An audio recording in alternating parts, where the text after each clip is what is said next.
Il me semble important de rappeler, car visiblement ce matin ça a été oublié dans certains propos, que les schémas régionaux, notamment le schéma régional climat-air-énergie, découlent du Grenelle de l'environnement. La loi Grenelle 1 a été promulguée le 3 août 2009 et vous savez très bien qui, à ce moment-là, avait les manettes au gouvernement. Et dans cette loi, il est question de diviser par 4 les émissions de gaz à effet de serre à l'horizon 2050. C'est le fameux facteur 4.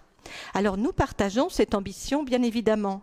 Agir contre la dégradation de l'état de notre planète, protéger contre le dérèglement climatique, les générations à venir, fait partie effectivement de notre ambition.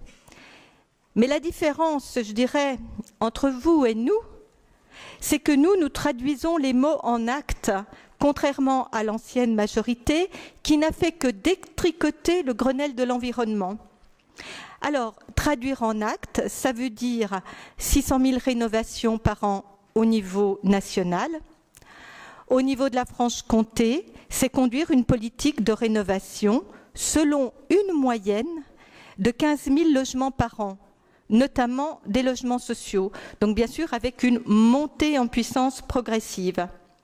Et c'est bien aujourd'hui, grâce à ce dispositif, qu'on pourra lutter contre la pauvreté. Aujourd'hui, des familles n'arrivent plus à se chauffer car le coût des énergies fossiles augmente et ce n'est pas fini. Alors oui, c'est ambitieux et notamment, je dirais, pour le fait d'avoir un niveau de rénovation, je dirais, BBC, permet de diminuer de façon conséquente les charges des ménages. Si on n'a pas ce niveau de rénovation, avec l'augmentation du coût des énergies, eh bien, les charges ne diminueront pas, malheureusement. Alors, nous n'avons pas le droit d'aller à minima, comme vous le suggérez, autant sur le nombre de rénovations que sur le niveau de rénovation. Alors, ça a été calculé. Pour atteindre, respecter le facteur 4, il faut rénover au seul niveau qui permette de l'atteindre, c'est le BBC.